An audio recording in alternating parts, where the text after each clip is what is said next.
സഹോദരന്മാരെയും സഹോദരിമാരെയും, പരിശുദ്ധമായ ദിനരാത്രങ്ങളിൽ കൂടിയാണ് നമ്മൾ കടന്നുപോയിക്കൊണ്ടിരിക്കുന്നത്. ദുൽഹിജ്ജ മാസം എന്നത് അല്ലാഹു സുബ്ഹാനഹു വ തആല പവിത്രമായി തിരഞ്ഞെടുത്ത മാസമാണ് എന്നും ഈ മാസത്തിന്റെ ആദ്യത്തെ 10 ദിവസങ്ങൾ അതിശ്രേഷ്ഠമായ ദിനങ്ങളാണ് എന്നുമെല്ലാം നാം കഴിഞ്ഞ ആഴ്ച സവിസ്തരം മനസ്സിലാക്കുകയുണ്ടായി. ഇന്ന് ദുൽഹിജ്ജ 4 ആണ്. പവിത്രമായ 10 ദിവസങ്ങളുടെ 4 ദിവസങ്ങൾ ഇന്നത്തോടുകൂടി നമ്മളിൽ നിന്നും കൊഴിഞ്ഞു പോകും. ഈ കഴിഞ്ഞ 4 ദിവസങ്ങളിൽ പവിത്രമായ പകലുകളിൽ നമ്മൾ എന്തു ചെയ്തു എന്നത് സ്വന്തത്തോടൊന്ന് ചോദിച്ച് ഉറപ്പുവരുത്തണം. ഇനി വരാനിരിക്കുന്ന ദിവസങ്ങൾ, കഴിഞ്ഞ ദിവസങ്ങളിൽ നമ്മൾ ചെയ്യാൻ മറന്നുപോയ പ്രവർത്തനങ്ങൾ അധികരിപ്പിച്ചുകൊണ്ട് കൂടുതൽ അള്ളാഹുവിലേക്ക് അടുക്കാൻ നമ്മൾ പരിശ്രമിക്കേണ്ടതുണ്ട്. കാരണം മുൻഗാമികൾ പഠിപ്പിച്ചത് അല്ലാഹു സുബ്ഹാനഹു വ തആലയുടെ ദിവസങ്ങളിൽ വർഷത്തിലെ ഏറ്റവും ശ്രേഷ്ഠമായ ദിവസങ്ങളാണിത്. പരിശുദ്ധമായ റമദാൻ മാസത്തിന്റെ അവസാനത്തെ 10നേക്കാൾ ശ്രേഷ്ഠത ദുൽഹിജ്ജ മാസത്തിന്റെ ആദ്യത്തെ 10 ദിവസങ്ങൾക്കുണ്ട് എന്നാണ് പണ്ഡിതന്മാർ പഠിപ്പിക്കുന്നത്. റമദാനിലെ അവസാനത്തെ 10ന്റെ രാവിലാണ് പ്രാധാന്യമെങ്കിൽ ദുൽഹിജ്ജയുടെ ആദ്യത്തെ 10ന്റെ പകലിലാണ് പ്രാധാന്യം. പകൽ സമയം എന്ന് പറഞ്ഞാൽ ജീവന തിരക്കുകൾക്കിടയിൽ ആളുകൾ അശ്രദ്ധമായി കൊണ്ടിരിക്കുന്ന മാസമാണ്. അതുകൊണ്ട് തന്നെ ദിവസങ്ങളാണ്. അതുകൊണ്ട് തന്നെ ആ ദിവസത്തെ ബോധപൂർവം നമ്മൾ നന്മയിൽ ഉപയോഗപ്പെടുത്തിയിട്ടില്ല എങ്കിൽ നമ്മളെ സംബന്ധിച്ചിടത്തോളം വലിയ നഷ്ടം നമുക്കുണ്ടായി തീരുമെന്ന് നമ്മൾ മനസ്സിലാക്കുക. അതിൽ സഹോദരന്മാരെ, ഈ ദിവസങ്ങളിലെ ഏറ്റവും ശ്രേഷ്ഠമായ 2 ദിവസങ്ങളാണ് ഇനി നമ്മളിലേക്ക് കടന്നു വരാനിരിക്കുന്നത്. അത് ദുൽഹിജ്ജ 9 യൗമ അറഫയും ദുൽഹിജ്ജ 10 യൗമുൻ നഹർ അഥവാ യൗമുൽ ഈദുൽ അദ്ഹയുമാണ്. ഈ 2 ദിവസങ്ങൾ ഏറ്റവും ശ്രേഷ്ഠമായ ദിവസങ്ങളായിക്കൊണ്ടാണ് റസൂലുള്ളാഹി സ്വല്ലല്ലാഹു അലൈഹി വസല്ലം നമ്മളെ പഠിപ്പിച്ചിട്ടുള്ളത്. ഈ ദിവസത്തിന്റെ പ്രാധാന്യം നമ്മൾ മനസ്സിലാക്കിയാൽ ആ ദിവസത്തെ ഉപയോഗപ്പെടുത്താൻ നമുക്ക് കഴിയും. ആ ദിവസത്തിൽ എന്തൊക്കെ നന്മകൾ ചെയ്യാൻ കഴിയുമോ ആ നന്മകളെല്ലാം ചെയ്തുകൊണ്ട് റബ്ബിലേക്ക് അടുക്കാൻ നമ്മൾ പരിശ്രമിക്കണം. അല്ലാഹു സുബ്ഹാനഹു വ തആല പരിശുദ്ധമായ ഈ ദീനിനെ പരിപൂർണമാക്കാൻ വേണ്ടി തിരഞ്ഞെടുത്ത ദിവസമാണ് ദുൽഹിജ്ജ 9 യൗമ അറഫ എന്നത്.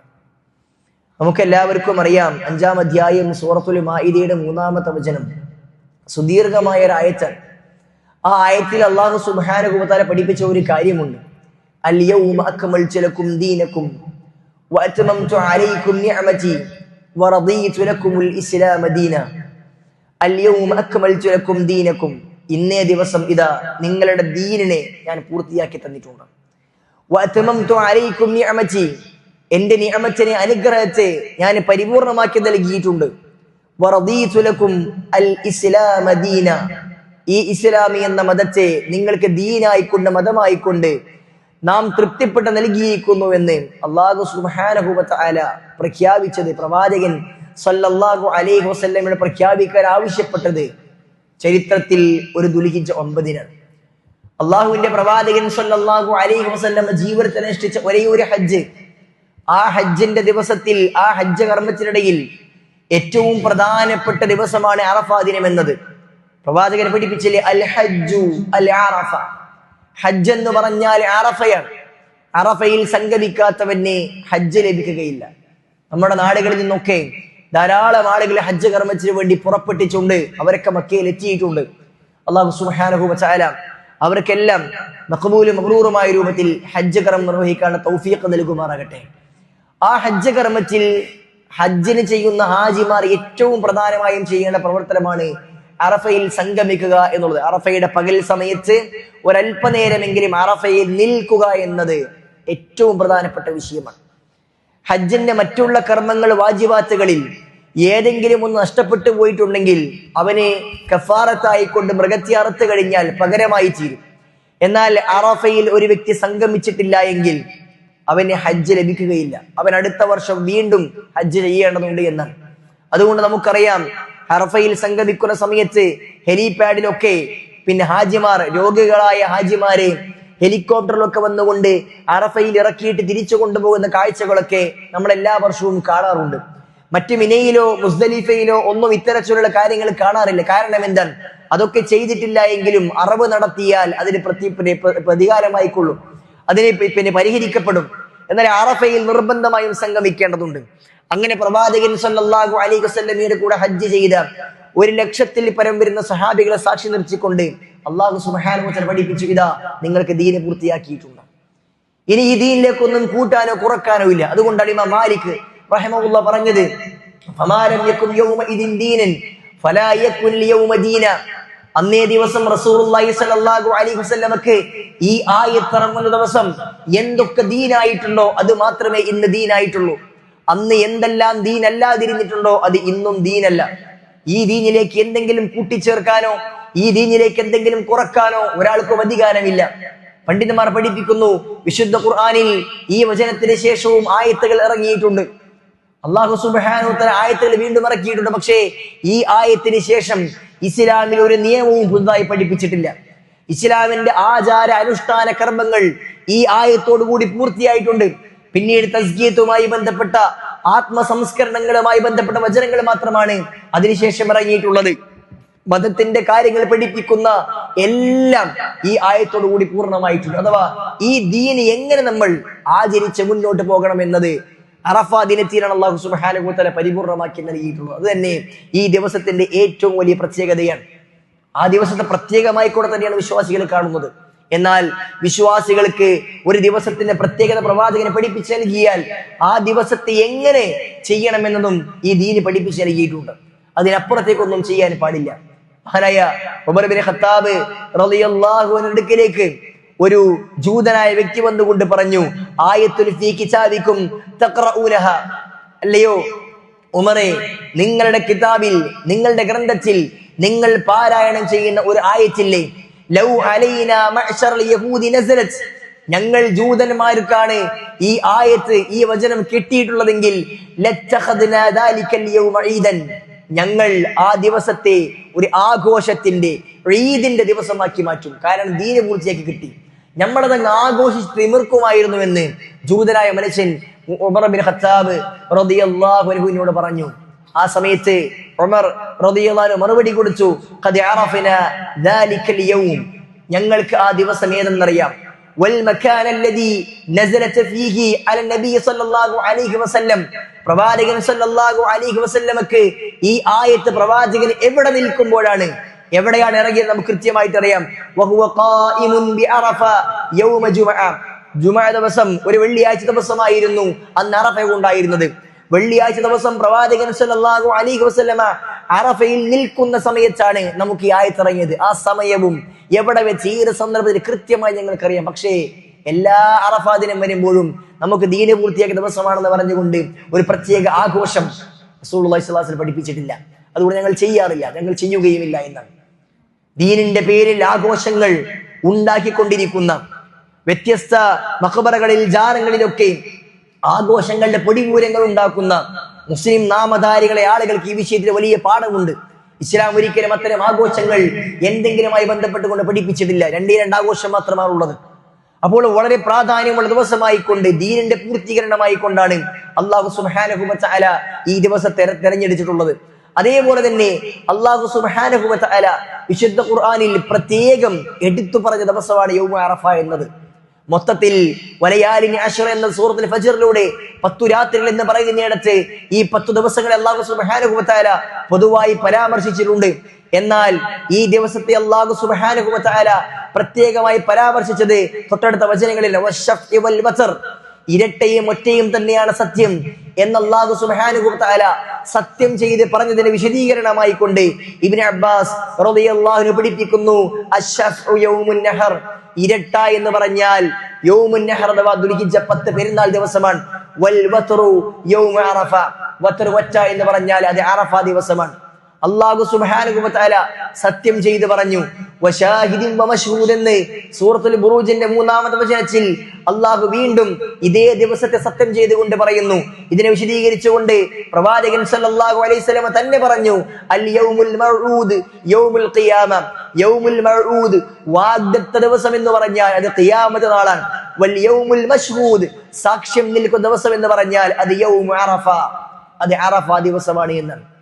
അഥവാ അറഫ ദിനം ജനങ്ങൾക്ക് വിശ്വാസികൾക്ക് സാക്ഷ്യം നിൽക്കുന്ന ദിവസമാണ് എന്ന് അല്ലാഹു സുബ്ഹാനഹു വ തആല തന്നെ പഠിപ്പിച്ചതായി കൊണ്ട് റസൂലുള്ളാഹി സ്വല്ലല്ലാഹു അലൈഹി വസല്ലമ നമ്മളെ പഠിപ്പിക്കുന്നുണ്ട്. സുഹൃത്തുക്കളെ, ദുൽഹിജ്ജ 9 എന്നത് അറഫാ ദിനം എന്നുള്ളത് നമുക്ക് വേണ്ടി അല്ലാഹു സുബ്ഹാനഹു വ തആല സാക്ഷ്യം നിൽക്കുന്ന, സാക്ഷ്യം പറയുന്ന ദിവസമാണ്.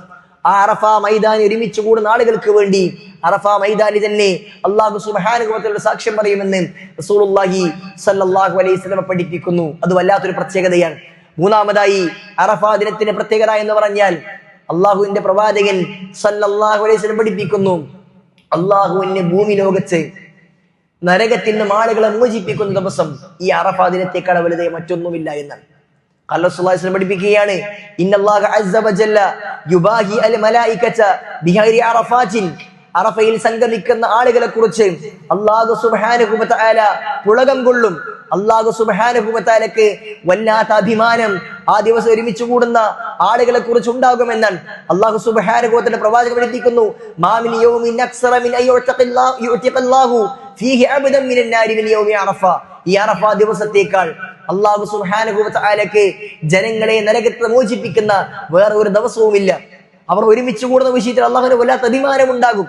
അതുകൊണ്ട് തന്നെ അറഫയിൽ ഒരുമിച്ച് കൂടിയെന്ന ആളുകളോട് അല്ലാഹു പറയും, ഉൻദുറു ഇലാ ഇബാദി ശുഅസൻ ഖുബറ. എന്റെ അടിമകൾ പൊടി പിടിച്ച മുടിയുമായി കൊണ്ട്, ജട പിടിച്ച ശരീരവുമായി കൊണ്ട് അവരിതാ എനിക്ക് വേണ്ടി എനിക്ക് ഉത്തരം ചെയ്തുകൊണ്ട്, എല്ലാവരും ഒരേ വസ്ത്രം ധരിച്ചുകൊണ്ട്, പുരുഷന്മാരെല്ലാം വെള്ള വസ്ത്രം ധരിച്ചുകൊണ്ട് എന്റെ വിളിക്കുത്തരം നൽകിക്കൊണ്ട് ഇതാ എന്റെ ആളുകളെല്ലാം വന്നിട്ടുണ്ട്. അതുകൊണ്ട് തന്നെ ഈ ആളുകളെ അല്ലാഹു സുബ്ഹാനഹു വ തആല അവർക്ക് വേണ്ടി അവരുടെ പാപങ്ങൾ പുറത്തു കൊടുക്കുമെന്നും അവർക്ക് ഇഷ്ടമുള്ള ചെയ്യുന്ന രൂപത്തിൽ അവർക്കെല്ലാം ചെയ്തു കൊടുക്കുമെന്നും അള്ളാഹുവിന്റെ പ്രവാചകനെ പഠിപ്പിക്കുന്നു. ഒരുമിച്ച് കൂടുന്ന ആളുകളെ നോക്കിക്കൊണ്ട് അല്ലാഹു സുബ്ഹാനഹു വ തആല മലക്കളോട് ചോദിക്കുമത്രേ, മാ അറാദ ഹഉലാഇ, ഈ ആളുകൾ എന്താണ് ആഗ്രഹിക്കുന്നത് എന്ന്. അറഫയിൽ സംഗമിക്കുന്ന ആളുകൾ അവർ എന്ത് ചോദിച്ചാലും അല്ലാഹു സുബ്ഹാനഹു നൽകുമെന്നാണ്. അവരുടെ മുഴുവൻ പാപങ്ങളും അല്ലാഹു പുറത്തു കൊടുക്കുമെന്നാണ്. അവരെ മുഴുവൻ ആളുകളെയും അല്ലാഹു നരകത്തിൽ നിന്ന് മോചിപ്പിക്കുമെന്നാണ്. ഇത് വല്ലാത്തൊരു പ്രത്യേകതയാണ്. ഈ ദിവസത്തിന് മാത്രമുള്ള പ്രത്യേകതയാണ്. സഹോദരന്മാരെ, ആ ദിവസത്തിന്റെ പ്രത്യേകത നമ്മൾ മനസ്സിലാക്കണം. അതുകൊണ്ട് തന്നെ ഈ പ്രാധാന്യം ഇത്രയും പഠിപ്പിച്ച ദിവസങ്ങളിൽ നമ്മൾ എന്താണ് ചെയ്യേണ്ടത്? അതും പ്രവാചകൻ സല്ലല്ലാഹു അലൈഹി വസല്ലം പഠിപ്പിച്ചിട്ടുണ്ട്. അറഫയിൽ സംഗമിക്കുന്ന വിശ്വാസികൾക്ക്, ഹാജികൾക്ക് അറഫാ ദിവസത്തിൽ നോമ്പെടുക്കേണ്ട ആവശ്യമില്ല. അവർ അതിനേക്കാൾ വലിയ പ്രവർത്തനങ്ങളിലാണ്. അവർക്ക് ചെയ്യാൻ പഠിപ്പിച്ച കുറെ പ്രവർത്തനങ്ങളുണ്ട്. അവർക്ക് പിറ്റേ ദിവസം പെരുന്നാൾ നമസ്കാരം ഉണ്ടാകുന്നില്ല. അവർ അതിനേക്കാൾ വലിയ പ്രവർത്തനങ്ങളിലാണ്. എന്നാൽ അറഫയിൽ സംഗമിക്കാത്ത, അവിടെ ഹജ്ജിനെ പോയിട്ടില്ലാത്ത ലോകത്തുള്ള മുഴുവൻ വിശ്വാസികളോടും ഈ ദിവസത്തിൽ, അറഫാ ദിവസത്തിൽ അഥവാ ദുൽഹിജ്ജ 9 ചെയ്യാൻ പഠിപ്പിച്ച കാര്യം എന്താണ്? അള്ളാഹുവിന്റെ പ്രവാചകൻ സല്ലല്ലാഹു അലൈഹി വസല്ലം പഠിപ്പിക്കുന്നത് അത് അമലുകൾ വർദ്ധിപ്പിക്കുക എന്നുള്ളതാണ്. ഒന്നാമതായി നമ്മൾ എന്തെല്ലാം അമലുകൾ ചെയ്യാൻ കഴിയുമോ അതെല്ലാം ചെയ്യേണ്ടതുണ്ട്. അതിൽ ഏറ്റവും പ്രാധാന്യം നിറഞ്ഞത് പ്രാർത്ഥനയാണ്. പ്രവാചകനെ പറഞ്ഞു, ഖൈറു ദുആഇ ദുആഉ യൗമി അറഫ. ഏറ്റവും ശ്രേഷ്ഠമായ പ്രാർത്ഥന അറഫാ ദിനത്തിലെ പ്രാർത്ഥനയാണ്. അറഫയിൽ സംഗമിക്കുക എന്ന് പറയുന്നത് പകൽ സമയത്താണ്. അപ്പോൾ അറഫാ ദിനത്തിന്റെ പകൽ സമയത്തുള്ള പ്രാർത്ഥന ഏറ്റവും ശ്രേഷ്ഠവും പ്രാധാന്യം നിറഞ്ഞതുമാണ്. ആ പകൽ ദിവസങ്ങളിൽ സഹോദരന്മാരെ, പള്ളികളിൽ മറ്റുമൊക്കെ ഇരുന്നു കൊണ്ട് നമ്മൾക്ക് സാധ്യമാകുന്ന സമയത്ത് അള്ളാഹുവിന്റെ ഇബാദത്തിൽ മുഴുകിക്കൊണ്ട് നമ്മൾ പ്രാർത്ഥന അധികരിപ്പിക്കേണ്ടതുണ്ട്. അള്ളാഹുവോട് നമുക്ക് ചോദിക്കാനുള്ള കാര്യങ്ങളെല്ലാം ചോദിക്കാൻ നമ്മൾ സമയം കണ്ടെത്തേണ്ടതുണ്ട്. രണ്ടാമതായി, ഈ ദിവസത്തിൽ നമ്മൾ ധാരാളമായി കൂടെ ദിക്റുകൾ നമ്മൾ അധികരിപ്പിക്കേണ്ടതുണ്ട്. റസൂലുള്ളാഹി സ്വല്ലല്ലാഹു അലൈഹി വസല്ലം പഠിപ്പിക്കുകയാണ്, അല്ലാഹു സുബ്ഹാനഹു വ തആലക്ക് ഏറ്റവും ശ്രേഷ്ഠമായ ദിക്ർ എന്നുള്ളത് അത് അറഫാ ദിനത്തിലുള്ള ദിക്റാണ് എന്നാണ്. അഫ്ളലു മാ ഖുൽതു അന വൻ നബിയൂന അശിയത അറഫ. ഞാനും മുൻകഴിഞ്ഞ പ്രവാചകന്മാർ മുഴുവനും അറഫാ ദിനത്തിൽ പ്രാർത്ഥിച്ച, ചൊല്ലിയ ഏറ്റവും പ്രധാനപ്പെട്ട ദിക്ർ എന്ന് പറഞ്ഞുകൊണ്ട് പ്രവാചകനെ പഠിപ്പിക്കുന്നത് ലാ ഇലാഹ ഇല്ലല്ലാഹു വഹ്ദഹു ലാ ശരീക ലഹു ലഹുൽ മുൽക്കു വലഹുൽ ഹംദ് വഹുവ അലാ കുല്ലി ഷൈഇൻ ഖദീർ എന്ന ദിക്റാണ്. ഈ ദിക്റുകൾ അറഫയുടെ പകൽ സമയത്ത് അറഫയിൽ സംഗമിക്കുന്നവരും അല്ലാത്തവരുമായ ആളുകൾക്കെല്ലാം അധികരിപ്പിക്കാവുന്നതാണ്. ഈ ദിവസത്തിന്റെ പകൽ സമയത്ത് ഈ ദിക്ർ അധികരിപ്പിക്കലാണ് നമ്മൾ ചെയ്യേണ്ട വളരെ പ്രധാനപ്പെട്ട മറ്റൊരു കാര്യം. സുഹൃത്തുക്കളെ, സഹോദരന്മാരെ, മൂന്നാമത്തെ വിഷയം എന്ന് പറഞ്ഞാൽ അറഫാ ദിനത്തിൽ നമുക്ക് ചെയ്യാൻ കഴിയുന്ന ഏറ്റവും ശ്രേഷ്ഠമായ മറ്റൊരു കാര്യം എന്നുള്ളത് അത് അറഫാ ദിനത്തിൽ നോമ്പെടുക്കലാണ്. അറഫയിൽ സംഗമിക്കുന്ന ഹാജിമാർക്ക് ദുൽഹിജ്ജ 9 നോമ്പെടുക്കേണ്ടതില്ല. എന്നാൽ അറഫയിൽ സംഗമിക്കാത്ത മറ്റുള്ള രാജ്യങ്ങളിലെ ആളുകളെ സംബന്ധിച്ചിടത്തോളം അവരുടെ നാട്ടിലെ ദുൽഹിജ്ജ 9 അവർ ചെയ്യേണ്ട പ്രവർത്തനം പെരുന്നാൾ ദിവസത്തിന് തലേ ദിവസം അവർ ചെയ്യേണ്ട കാര്യം എന്താണ്? അത് നോമ്പെടുക്കലാണ്. റസൂലുള്ളാഹി സ്വല്ലല്ലാഹു അലൈഹി വസല്ലം പഠിപ്പിച്ചില്ലേ, സിയാമു യൗമി അറഫ അഹ്തസിബു അലല്ലാഹി അയ്യുകഫിറ സനതല്ലതി ഖബ്ലഹു വസ്സനതല്ലതി ബഅദഹു. ഒരു ദിവസം നിങ്ങൾ ദുൽഹിജ്ജ 9 പെരുന്നാളിന്റെ തലേ ദിവസം ദുൽഹിജ്ജ 9 യൗമ അറഫയിൽ നിങ്ങൾ നോമ്പെടുത്തു കഴിഞ്ഞാൽ നിങ്ങൾക്ക് മുൻകഴിഞ്ഞ ഒരു വർഷത്തെയും വരാനിരിക്കുന്ന ഒരു വർഷത്തെയും 2 വർഷത്തെ പാപങ്ങൾ അല്ലാഹു സുബ്ഹാനഹു വ തആല പുറത്തു നൽകുമെന്ന് റസൂൽ സല്ലല്ലാഹു അലൈഹി വസല്ലം പഠിപ്പിക്കുന്നു. യൗമ അറഫയിൽ നിങ്ങൾ നോമ്പെടുക്കുക എന്നാണ് പ്രവാചകനെ പഠിപ്പിച്ചത്.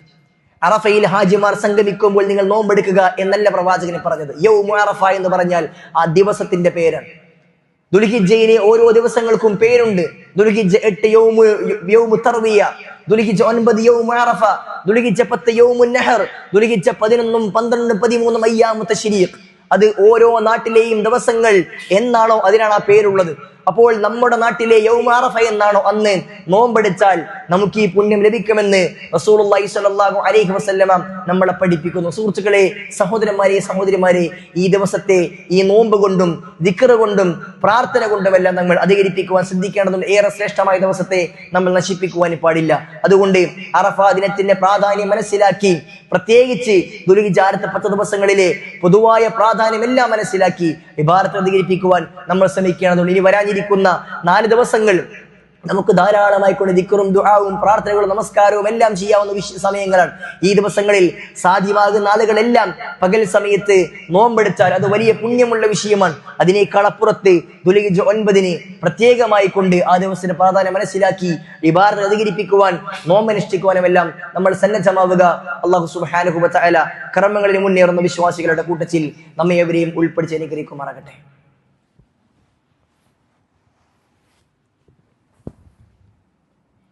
അൽഹംദുലില്ലാഹി റബ്ബിൽ ആലമീൻ. അല്ലാഹുമ്മ സ്വല്ലി വസല്ലിം വബാരിക് അലാ മുഹമ്മദിൻ വഅലാ ആലി മുഹമ്മദ്. അല്ലാഹു സുബ്ഹാനഹു വ തആലയെ സൂക്ഷിച്ചും ശ്രദ്ധിച്ചും ജീവിക്കണമെന്ന് ഒരിക്കൽ കൂടി ഓരോരുത്തരെയും ഉണർത്തുകയാണ്, ഉപദേശിക്കുകയാണ്. സഹോദരന്മാരെ, ദുൽഹിജ്ജ 9 അറഫാ ദിനത്തിന്റെ പ്രാധാന്യമാണ് നമ്മൾ മനസ്സിലാക്കിയത്. അതിന്റെ പിറ്റേ ദിവസം പെരുന്നാൾ ദിവസത്തെ കുറിച്ച് റസൂലുള്ളാഹി സ്വല്ലല്ലാഹു അലൈഹി വസല്ലം പഠിപ്പിച്ചു, ഇന്ന അഅദമൽ അയ്യാമ ഇൻദല്ലാഹി തബാറക വ തആല യൗമുൻ നഹർ. അല്ലാഹുവിന്റെ അടുക്കൽ ഏറ്റവും അഅളമായ, ഏറ്റവും മഹത്തരമായ ദിവസം എന്ന് പറഞ്ഞാൽ അത് യൗമുൻ നഹർ, അറവിന്റെ ദിവസമാണ്. ബലിയറുക്കുന്നതിന് ഏറ്റവും ശ്രേഷ്ഠമായ ദിവസം ദുൽഹിജ്ജ 10. റസൂലുള്ളാഹി സ്വല്ലല്ലാഹു അലൈഹി വസല്ലമയെ കുറിച്ച് സഹാബികൾ പഠിപ്പിച്ചത്, പ്രവാചകൻ സ്വല്ലല്ലാഹു അലൈഹി വസല്ലം പെരുന്നാൾ ദിവസത്തിൽ യൗമുൻ നഹറിൽ പ്രവാചകൻ സ്വല്ലല്ലാഹു അലൈഹി വസല്ലം വീട്ടിൽ നിന്ന് പുറപ്പെട്ടു. ആദ്യം നമസ്കരിച്ചു, പിന്നെ ഖുതുബ നടത്തി, പിന്നീട് പ്രവാചകൻ അറബ് നടത്തി എന്നാണ്. പ്രവാചകൻ ആദ്യം നമസ്കരിച്ചു, പിന്നെ ഖുതുബ നടത്തി, പിന്നെ അത് കഴിഞ്ഞ ശേഷം പ്രവാചകൻ അറബ് നടത്തി. ഏറ്റവും ശ്രേഷ്ഠം ആ ദിവസം അറുക്കൽ തന്നെയാണ്. എന്നാൽ ദുൽഹിജ്ജ 10 അറുക്കാൻ കഴിയാത്ത ആളുകൾക്ക് 11, 12, 13 ദിവസങ്ങളിൽ, അയ്യാമു തശ്രീഖിന്റെ ദിവസങ്ങളിൽ 7 ദിവസങ്ങളിലും അറുക്കൽ അനുവദനീയമാണ് എന്ന് പ്രവാചകൻ ഒരു ഇളവും നമുക്ക് അധികമായി ദിവസങ്ങൾ നൽകിയിട്ടുണ്ട്. ആ അറവ് ഏറെ പ്രാധാന്യമുള്ള വിഷയമായതുകൊണ്ടാണ് ആ ദിവസത്തിന് യൗമുൻ നഹർ എന്ന പേര് വന്നത്. സഹോദരന്മാരെ, സന്ദർഭം സൂചിപ്പിക്കട്ടെ, അറവുമായി ബന്ധപ്പെട്ട പ്രാധാന്യമൊക്കെ നമ്മൾ നേരത്തെ സൂചിപ്പിച്ചിട്ടുണ്ട്. ഇൻഷാ അല്ലാഹ് നമ്മുടെ പള്ളിയിൽ ഉളഹിയ അറവിന് 2-3 ആളുകൾ കൂടി അവസരം ബാക്കിയുണ്ട്. ആവശ്യമുള്ള ആളുകൾ എത്രയും പെട്ടെന്ന് ഇന്ന് തന്നെ സമീപിക്കണമെന്ന് ഓർമ്മപ്പെടുത്തുകയാണ്. പിന്നീട് നമുക്കൊരു പക്ഷേ അവസരം കിട്ടിയേക്കില്ല. നമുക്ക് സമ്പത്തുണ്ടെങ്കിൽ, നമുക്കതിനെ ചെയ്യാൻ മാത്രമുള്ള കഴിവുണ്ടെങ്കിൽ നമ്മൾ അതിൽ പങ്കാളികളാകേണ്ടതുണ്ട് എന്ന് സാന്ദർഭികമായി ഓർമ്മപ്പെടുത്തുകയാണ്. സഹോദരന്മാരെ, ആ ദുൽഹിജ്ജ 10 ശ്രേഷ്ഠതയുള്ള ദിവസമായി കൂടെ പഠിപ്പിച്ചു. അന്നേ ദിവസം നമുക്ക് പെരുന്നാളാണ്, ആഘോഷത്തിന്റെ ദിവസമാണ്. എന്നാൽ ആ ദിവസം നമ്മൾ ആഘോഷം എന്ന് പറഞ്ഞാൽ നമ്മുടെ നാട്ടിലുള്ള മറ്റുള്ള ആളുകൾ, വിശ്വാസികളും അല്ലാത്തവരുമായ ആളുകളൊക്കെ, മറ്റു മതങ്ങളുടെയും അല്ലാത്തതും ആളുകളൊക്കെ അവരുടെ ആഘോഷ ദിവസങ്ങളിൽ ചെയ്യുന്നത് പോലെ എന്തെങ്കിലുമൊക്കെ ചെയ്തു കൂട്ടിയിട്ട് അടിച്ചു പൊളിക്കുക എന്നുള്ളതല്ല നമ്മുടെ ആഘോഷം എന്ന് പറഞ്ഞാൽ. മറിച്ച് ആഘോഷ ദിവസവും ശ്രേഷ്ഠമായ ദിവസമായിക്കൊണ്ട് ഇബാദത്ത് അധികരിപ്പിക്കേണ്ട ദിവസമായിക്കൊണ്ടാണ് റസൂൽ സ്വല്ലല്ലാഹു അലൈഹി വസല്ലം പഠിപ്പിച്ചിട്ടുള്ളത്. അതുകൊണ്ട് ആ ദിവസത്തിന്റെ പ്രാധാന്യം മനസ്സിലാക്കി കൂടുതൽ കൂലി കരസ്ഥമാക്കുവാൻ നമ്മൾ ഈ ദിവസത്തിൽ ശ്രദ്ധിക്കേണ്ടതുണ്ട്. പെരുന്നാൾ ദിവസത്തിൽ ചെയ്യാൻ ഒരുപാട് സുന്നത്തും അദബുകളും റസൂൽ സ്വല്ലല്ലാഹു അലൈഹി വസല്ലം പഠിപ്പിച്ചിട്ടുണ്ട്. ആ അദബുകളും സുന്നത്തുകളും എല്ലാം നേടിയെടുത്ത് ആ ദിവസത്തെ ധന്യമാക്കുവാൻ നമ്മൾക്ക് കഴിയേണ്ടതുണ്ട്. ഒന്നാമതായി സഹോദരന്മാരെ, പെരുന്നാൾ ദിവസത്തിൽ അതിനെ തലേന്ന് മുതൽ നമ്മൾ ആരംഭിക്കേണ്ട വിഷയം തക്ബീർ അധികരിപ്പിക്കലാണ്. ദുൽഹിജ്ജ 1 മുതൽ നമുക്ക് എല്ലാ സമയത്തും തക്ബീറുകൾ ധാരാളമായി അധികരിപ്പിക്കാം. എത്രയും നമുക്ക് തക്ബീറുകൾ അധികരിപ്പിക്കാവുന്നതാണ്. എന്നാൽ ദുൽഹിജ്ജ് 9 അറഫാ ദിനത്തിന്റെ അന്ന് സുബ്ഹി നമസ്കാരം മുതൽ പ്രത്യേകമായി കൂടെ നമസ്കാരങ്ങൾക്ക് ശേഷം തക്ബീർ അധികരിപ്പിക്കുവാൻ റസൂൽ സല്ലല്ലാഹു അലൈഹി വസല്ലം പഠിപ്പിച്ചിട്ടുണ്ട്. പെരുന്നാൾ ദിവസം ധാരാളമായി കൂടെ തക്ബീർ ചൊല്ലേണ്ടതുണ്ട്. മഹാനായ ഇബ്നു ഉമർ റളിയല്ലാഹു അൻഹുവിനെ പോലെ ആളുകളൊക്കെ അങ്ങാടികളിലേക്കൊക്കെ ഇറങ്ങിയിട്ട് ഒച്ചത്തിൽ തക്ബീർ ചൊല്ലിക്കൊണ്ട് ആളുകളൊക്കെ വിളിച്ചുകൂട്ടി അവർ ശബ്ദത്തിൽ തക്ബീർ ചൊല്ലിക്കൊണ്ട് നടന്നു പോകുമായിരുന്നുവെന്ന് നമുക്ക് അസറുകളിൽ കാണുവാൻ സാധ്യമാകും. അങ്ങനെ ധാരാളമായി കൊണ്ട് തക്ബീറുകൾ നമ്മൾ ചൊല്ലേണ്ടതുണ്ട്. പെരുന്നാൾ ദിവസത്തിൽ പ്രവാചകൻ സല്ലല്ലാഹു അലൈഹി വസല്ലം വേറെയും കുറെ സുന്നത്തുകൾ പഠിപ്പിച്ചിട്ടുണ്ട്. അന്നേ ദിവസം പ്രത്യേകമായ കുളിയുണ്ട്. പ്രത്യേകമായി കൊണ്ട് പെരുന്നാൾ ദിവസത്തിലെ സുന്നത്താക്കപ്പെട്ട കുളിയുണ്ട്. ജനാപത്തുകാരൻ കുളിക്കുന്നത് പോലെ വെള്ളിയാഴ്ച ദിവസത്തിൽ പള്ളിയിലേക്ക് വരുമ്പോൾ കുളിക്കാൻ പഠിപ്പിച്ചതുപോലെയാണ് കുളിക്കേണ്ടത്. അഥവാ ഇടത് കൈ കൊണ്ട് ഗുഹ്യാവയം നന്നായിക്കൊണ്ട് കഴുകി വൃത്തിയാക്കിയ ശേഷം പരിപൂർണമായി വുളു ചെയ്തുകൊണ്ട് ശരീരം മുഴുവൻ നനയുന്ന രൂപത്തിൽ കുളിക്കൽ പ്രത്യേകമായ സുന്നത്താണ്. ആ കുളിച്ചതിന് ശേഷം പുതിയ വസ്ത്രം ധരിക്കുക, അതല്ലെങ്കിൽ ഉള്ളതിൽ വെച്ച് ഏറ്റവും നല്ല വസ്ത്രം ധരിക്കുക എന്നുള്ളത് അത് പ്രത്യേകമായി സുന്നത്തായി റസൂൽ സല്ലല്ലാഹു അലൈഹി വസല്ലം പഠിപ്പിച്ചിട്ടുണ്ട്. ആ പുതുവസ്ത്രം ധരിക്കുമ്പോൾ അല്ലാഹുമ്മ ലക്കൽ ഹംദ് അൻത കസൗതനീഹി അസ്അലുക ഖൈറഹു വഖൈറ മാ സുനിഅ ലഹു വഅഊദു ബിക മിൻ ശർരിഹി വശർരി മാ സുനിഅ ലഹു എന്ന പ്രാർത്ഥന, അല്ലാഹുവേ ഇതിന്റെയും ഇതുണ്ടാക്കിയതിന്റെയും നന്മയിൽ നിന്നും നന്മയിൽ നിന്ന് ഞാൻ തേടുകയും തിന്മയിൽ നിന്ന് രക്ഷ തേടുകയും ചെയ്യുന്ന പ്രാർത്ഥന പ്രാർത്ഥിക്കുവാൻ പ്രവാചകൻ സല്ലല്ലാഹു അലൈഹി വസല്ലം പ്രത്യേകമായി പഠിപ്പിച്ചിട്ടുണ്ട്. പുതുവസ്ത്രം ധരിച്ചവനെ കാണുമ്പോൾ, പള്ളിയിലേക്ക് വരുമ്പോൾ, കുടുംബ വീടുകളിലേക്ക് പോകുമ്പോഴൊക്കെ ഇൽബസ് ജദീദൻ വൈഷ് ഹമീദൻ വമുത് ഷഹീദൻ എന്ന പ്രാർത്ഥന പ്രാർത്ഥിക്കുവാൻ പ്രവാചകൻ സല്ലല്ലാഹു അലൈഹി വസല്ലം നമുക്ക് വേണ്ടി പഠിപ്പിച്ചിട്ടുണ്ട്. പള്ളിയിലേക്ക് നമ്മൾ നേരത്തെ പുറപ്പെടാൻ, പെരുന്നാൾ നമസ്കരിക്കുവാൻ, പിന്നെ ഈദ് മുസല്ലകളിലേക്ക് വളരെ നേരിട്ട് പുറപ്പെടുവാൻ പ്രവാചകൻ സല്ലല്ലാഹു അലൈഹി വസല്ലം പഠിപ്പിച്ചിട്ടുണ്ട്. അതിൽ യൗമുൻ നഹറിൽ ദുൽഹിജ്ജ 10 ഈദുൽ അദ്ഹയിൽ പ്രത്യേകമായി പഠിപ്പിച്ച കാര്യം, അന്ന് ഭക്ഷണം ഒന്നും കഴിക്കാതെയാണ് നമ്മൾ മുസല്ലയിലേക്ക് പുറപ്പെടേണ്ടത്. ഈദുൽ ഫിത്തറിന്റെ അന്ന് 30 ദിവസം നോമ്പെടുത്ത കാരണത്താൽ പിറ്റേ ദിവസം എന്തെങ്കിലും നമുക്ക് ഭക്ഷിച്ച ശേഷം പള്ളിയിലേക്ക് പുറപ്പെടാനാണ് പ്രവാചകൻ സല്ലല്ലാഹു അലൈഹി വസല്ലം പഠിപ്പിച്ചത്. എന്നാൽ ദുൽഹിജ്ജ 10 യൗമുൻ നഹറിൽ ഭക്ഷണമൊന്നും കഴിക്കാതെ പള്ളിയിലേക്ക് പോകുക, നേരത്തെ നമസ്കാരം നടത്തി പിരിഞ്ഞു വന്ന് പിന്നെ ഭക്ഷണം കഴിക്കലാണ് പ്രവാചകന്റെ സുന്നത്ത്. അതൊരു പ്രത്യേക സുന്നത്താണ്. നമ്മൾ ചായയും ഒക്കെ നമുക്കൊരു ശീലം ഉണ്ടാകും. ആ ശീലമൊക്കെ അന്നേ ദിവസം പ്രവാചകന്റെ സുന്നത്തിന് വേണ്ടി മാറ്റിവെച്ച് ഭക്ഷണം കഴിക്കാതെ പള്ളിയിലേക്ക് പോകുവാൻ നമ്മൾ ശ്രദ്ധിക്കേണ്ടതുണ്ട്. അതേപോലെ തന്നെ സഹോദരന്മാരെ, പള്ളിയിലേക്ക് മുസല്ലിയിലേക്ക് പോകുന്നതും തിരിച്ചു വരുന്നതും 2 വഴികളിലൂടെയാകുവാനും തക്ബീർ അധികരിപ്പിക്കുവാനും നമസ്കരിക്കാനും വേണ്ടി നേരത്തെ എത്തി അതിനുവേണ്ടി കാത്തിരിക്കൽ പ്രത്യേകം സുന്നത്തായി പഠിപ്പിച്ചിട്ടുണ്ട്. പള്ളിയിലേക്ക്, ഈദ് മുസല്ലയിലേക്ക് എല്ലാവരും, വീട്ടിലുള്ള മുഴുവൻ ആളുകളും, അത് ഹൈളകാരിയായ സ്ത്രീകളാണെങ്കിൽ പോലും അവർ പോലും നമസ്കാര സ്ഥലത്തേക്ക് അവർ വരേണ്ടതുണ്ട്. നമസ്കരിക്കേണ്ടതില്ലാത്ത സ്ത്രീകൾ നമസ്കാര സ്ഥലത്ത് നിന്ന് മാറി നിൽക്കുകയും അവർ ആ നന്മയിലും പ്രാർത്ഥനയും ഒരുമിച്ച് കൂടട്ടെ എന്ന് റസൂൽ സല്ലല്ലാഹു അലൈഹി വസല്ലം പ്രത്യേകമായി പഠിപ്പിച്ചിട്ടുണ്ട്. അതേപോലെ തന്നെ ഈദിന്റെ ദിവസം കുടുംബക്കാരൊക്കെ ഒരുമിച്ച് കൂടിക്കൊണ്ട് സന്തോഷം പരസ്പരം പങ്കുവെക്കലും പരസ്പരം ആശംസകൾ നേരിടലുമൊക്കെ റസൂൽ സല്ലല്ലാഹു അലൈഹി വസല്ലമയുടെ സ്വഹാബികളൊക്കെ ചെയ്തു പോന്നിരുന്ന ഒരു പ്രത്യേകമായ കാര്യമാണ്. പെരുന്നാൾ ദിവസം എന്ന് പറഞ്ഞാൽ ആഘോഷത്തിന്റെ ദിവസമാണ്. ആ ആഘോഷം പരസ്പരം സന്തോഷം പങ്കിട്ടും സമ്മാനങ്ങൾ കൊടുത്തുമൊക്കെയാണ്. ആ സന്തോഷം പങ്കിട്ടും ആടിയും പാടിയും ഒക്കെ അനുവദിക്കപ്പെട്ട, ഹറാമുകൾ കൂടിക്കലരാത്ത, സംഗീതമില്ലാത്ത രൂപത്തിൽ, അന്യ സ്ത്രീ പുരുഷന്മാർ കൂടിക്കലരാത്ത രൂപത്തിൽ കുടുംബത്തിലുള്ള മഹറമായ ആളുകളൊക്കെ അവർ ചേർന്നുകൊണ്ട്, പെൺകുട്ടികൾ വേറെ മാറി നിന്നുകൊണ്ടൊക്കെ പാട്ടുപാടിയും പരസ്പരം സന്തോഷം പങ്കിട്ടും സമ്മാനം കൊടുത്തുമൊക്കെ സന്തോഷിക്കേണ്ട ദിവസമാണ് പെരുന്നാൾ എന്ന് പറയുന്നത്. അതല്ലാതെ പള്ളിയിൽ പോവുക, നിസ്കരിക്കുക, തിരിച്ച് വീട്ടിൽ വരിക, കിടന്നുറങ്ങുക, ഭക്ഷണം കഴിക്കുക, ഇങ്ങനെ വിരസമായ ഒരു പെരുന്നാളല്ല ഇസ്ലാം പഠിപ്പിക്കുന്നത്. ആളുകളൊക്കെ ഒരുമിച്ച് കൂടി സന്തോഷം പരസ്പരം പങ്കിടുന്ന